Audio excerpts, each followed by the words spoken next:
Bab 278. Aku Mileye. Mona Yue hanya menatap Mileye dengan ekspresi tenang, tapi Mileye merasakan tekanan yang tak terlihat. Dewa Pedang. Ini Dewa Pedang. Mileye sedikit merenung, lalu berkata, sebenarnya, aku adalah alam ribuan semesta sejati. Mengatakan demikian, ia melepaskan aura alam ribuan semesta sejati. Mona Yue melirik Mileye, karena kamu adalah alam ribuan semesta sejati, kenapa kamu menyembunyikan auramu? Mileye tersenyum pahit, aku ingin tetap low profile. Mona Yue menggelengkan kepalanya, tidak, ketika kamu datang ke Sekte Changjian, kamu tidak bersikap rendah hati. Apalagi, kamu langsung ingin menjadi murid sejati segera setelah kamu datang, yang membuktikan bahwa kamu tidak mau low profile sama sekali. Mileye tersenyum pahit, ini sama sekali tidak mudah untuk dibodohi. Mona Yue tiba-tiba berkata, jika kamu tidak ingin berbicara, tetap di sini dan jangan pergi. Nanti, penegak hukum akan datang kepadamu, kamu bisa berbicara dengan mereka. Setelah berbicara, dia berbalik dan pergi. Pada saat ini, Mileye buru-buru berlari ke Mona Yue dan tersenyum kecut. Guru Yue, menyembunyikan alam benar-benar merupakan pilihan terakhir, bukan karena kebencian terhadap Sekte Changjian. Selain itu, dengan kemampuan aku, tidak mungkin untuk menimbulkan ancaman apapun untuk Sekte Changjian, betul tidak? Mona Yue melirik Mileye, apa kesulitanmu? Mileye ragu-ragu, lalu berkata, aku dikejar seseorang. Mona Yue menatap langsung ke arah Mileye, kenapa kamu diburu? Mileye tersenyum kecut, Guru Yue, apakah ini penting? Tentu saja. Mona Yue berkata, jika kamu dikejar dan dibunuh karena melakukan sesuatu yang tidak berbudi, kamu pantas mati. Tetapi jika kamu dikejar dan dibunuh karena kamu ditindas atau diperlakukan secara tidak adil, itu akan menjadi cerita yang berbeda. Mileye berkata dengan cepat, tentu saja yang terakhir. Mona Yue bertanya lagi, siapa yang mengejarmu? Mileye berkata, alam Arhon sejati dan master yang lebih tinggi. Mona Yue sedikit mengernyit, lalu kenapa kamu belum mati? Mileye. Mona Yue melirik Mileye dan berkata, jika apa yang kamu katakan itu benar, dengan kekuatanmu, kamu seharusnya mati setidaknya 100 kali. Mileye berkata sambil tersenyum, mungkin nyawaku besar.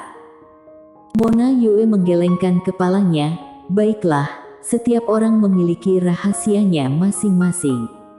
Karena kamu tidak diburu karena melakukan hal-hal jahat, dan sekarang kamu adalah murid Sekte Changjianku, maka lakukan yang terbaik di sini. Setelah berbicara, dia berbalik dan pergi. Pada saat ini, Mileye tiba-tiba berkata, Guru Yue. Mona Yue berhenti. Mileye berjalan ke Mona Yue, dia ragu-ragu, dan kemudian berkata, sebenarnya, nama asliku adalah Mileye. Ketika dia mengatakan ini, dia tercengang, karena dia bahkan tidak menduga. Mileye. Mona Yue sedikit mengangguk, dimengerti. Setelah berbicara, dia lanjut berjalan. Berdiri di sana, Mileye tercengang, dan kemudian dia buru-buru berlari ke Mona Yue, dia menunjuk dirinya sendiri, aku, Mileye. Mona Yue sedikit mengernyit, aku tahu nama aslimu adalah Mileye, ada pertanyaan. Tenggorokan Mileye berguling, dan kemudian dia berkata, Guru Yue, apakah kamu tidak pernah mendengar namaku? Mona Yue mengerutkan kening lebih dalam, apakah kamu terkenal? Mileye. Mona Yue mengabaikannya, berjalan lurus ke kejauhan, dan menghilang ke dalam hutan bambu setelah beberapa saat. Di tempat, Mileye tertegun untuk waktu yang lama, dan akhirnya, dia menggelengkan kepalanya dan tersenyum, aku sangat jujur. Dia akhirnya tahu mengapa dia mengakui identitas aslinya pada menit terakhir. Hati nurani. Seringkali, orang bisa tidak tahu malu, tetapi berkali-kali, orang tidak bisa tidak tahu malu. Tak tahu malu juga untuk orang-orang tertentu. Tanpa berpikir panjang, Mileye melanjutkan latihan pedang langit instan ini. Karena aturan tahu ruang hampa, dia bisa dikatakan berkultivasi lebih lancar sekarang, dan pedang langit instan ini, jika dipasangkan dengan aura chaos untuk pembunuhan, pasti akan sangat-sangat menakutkan. Sekarang, dia seperti ingin membunuh seorang master seperti alam Archon sejati. Sombong. Memikirkan hal ini, Mileye tidak bisa menahan tawa, karena dia merasa bahwa dia memang sedikit sombong. Namun, dia menyukai perasaan itu. Seperti dorongan kepercayaan diri. Setelah gelap, Mileye kembali ke aula utama. Dia berjalan ke aula dalam. Guru Yue, apakah kamu ingin makan sesuatu? Tidak. Ini adalah jawaban Mona Yue. Mileye mengangguk, lalu berjalan ke samping dan mengambil meja, dan di atas meja, ada meja hidangan, yang semuanya dia masak dari bahan di hutan lebat. Harum. Bukan wewangian biasa. Tepat ketika Mileye hendak menggerakkan sumpitnya, Mona Yue tiba-tiba keluar. Dia melirik piring di atas meja dan akhirnya menatap Mileye, seolah sedang menunggu sesuatu. Bagaimana mungkin Mileye tidak mengerti? Segera dia bangkit dan meletakkan sumpit di depan Mona Yue, dan berkata sambil tersenyum, Guru Yue, bagaimana kalau mencicipi makanan ini? Mona Yue mengangguk, dia mengambil sumpit, lalu duduk di meja, dia melirik piring di atas meja, dan akhirnya, dia mengambil jamur dan memasukkannya ke mulutnya. Setelah beberapa saat, dia berkedip, lalu mengangguk, enak. Setelah berbicara, dia mengambil beberapa potong lagi. Melihat ini, Mileye sangat senang. Memiliki hubungan yang baik dengan Mona Yue ini pasti akan bermanfaat baginya. Pada saat ini, Mona Yue tiba-tiba menatapnya, kamu juga makan. Mileye tersenyum, lalu mengeluarkan sepasang sumpit dan mulai makan. Dengan cara ini, mereka berdua makan, dan setelah beberapa saat, makanan di atas meja tersapu bersih. Rupanya, Mona Yue ini sudah lama tidak menikmati makanan yang harum. Mona Yue meletakkan sumpitnya, dia bangkit, dia sepertinya memikirkan sesuatu, dia melirik Mileye, selanjutnya, kamu yang memasak. Setelah berbicara, dia berbalik dan berjalan ke aula dalam. Mileye. Usai berkemas, Mileye melanjutkan teknik pelatihan pedang di aula utama. Meskipun waktu di Sekte Changjian sangat singkat, bagi Mileye, panen selama ini terlalu banyak. Hal ini juga membuatnya semakin memahami bahwa kultivasi tidak dapat dilakukan secara tertutup. Ia harus terus belajar dari kelebihan orang lain. Hanya dengan cara ini ia dapat meningkatkan dirinya lebih baik. Selanjutnya, selain merapikan setiap hari, dia harus melakukan satu hal lagi, yaitu memasak. Mona Yue memuji masakannya setiap saat. Dalam hal ini, Mileye sampai pada kesimpulan bahwa untuk merebut hati seorang wanita, kamu harus terlebih dahulu menangkap perutnya. Dan kerja keras Mileye juga membuahkan hasil, yaitu, dia mendapatkan saran dari Mona Yue dari waktu ke waktu. Harus mengatakan bahwa saran Mona Yue ini benar-benar mengenai intinya.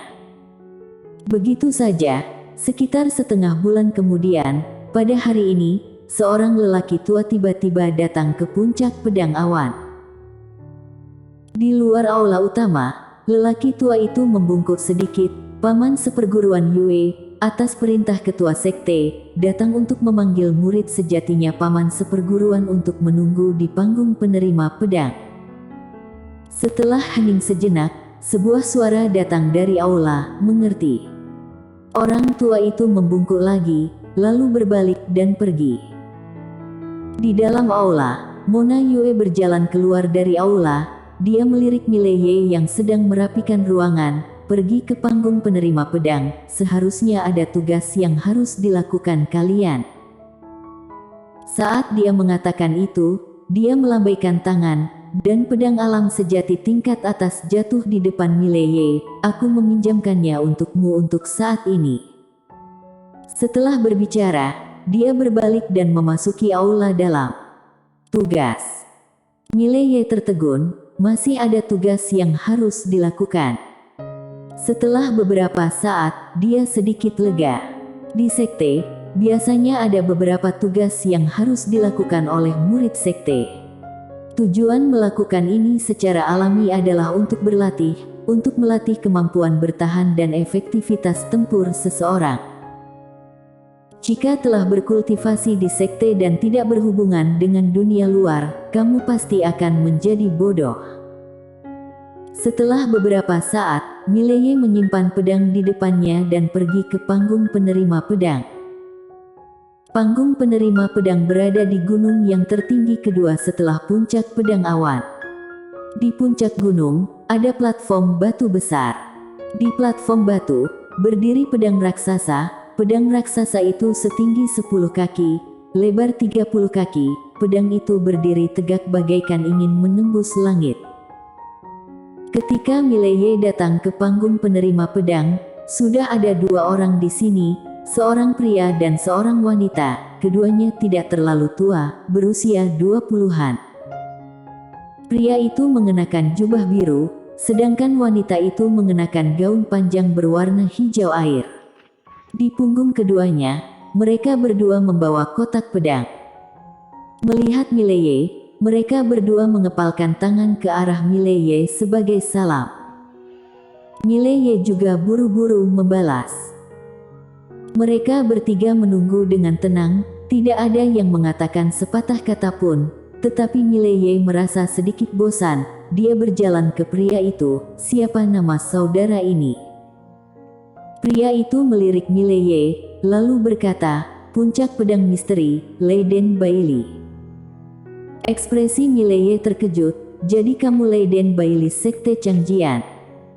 Leiden Bailey tercengang, lalu berkata, pernahkah kamu mendengar tentangku? Mileye berkata dengan serius, tentu saja. Sejujurnya, aku baru saja masuk sekte Changjian. Sebelum aku datang ke sekte Changjian, aku telah mendengar tentangmu, saudara Bailey. Apakah ada orang di dunia luar yang tidak tahu tentang Leiden Bailey? Leiden Bailey berkedip, aku sangat terkenal. Mileye tampak sangat serius, sangat terkenal, tidak ada yang tidak tahu bahwa saudara Bailey adalah harapan masa depan dari sekte Changjian. Leiden Bailey buru-buru berkata, ini.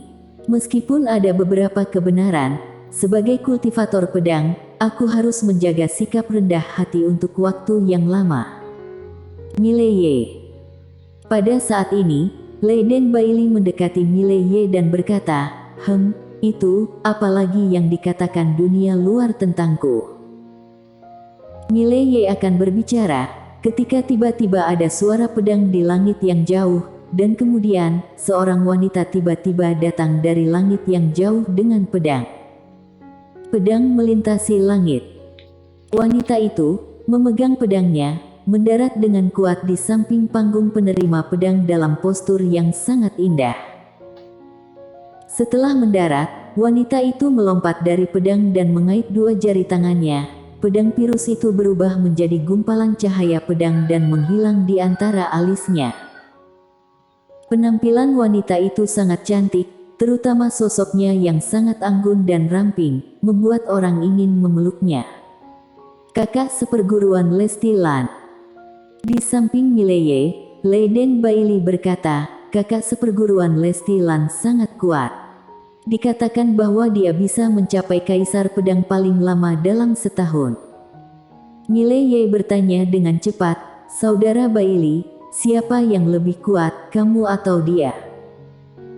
Leiden Bailey ragu-ragu, lalu berkata, jika dia tidak menggunakan pedang, aku seri dengannya.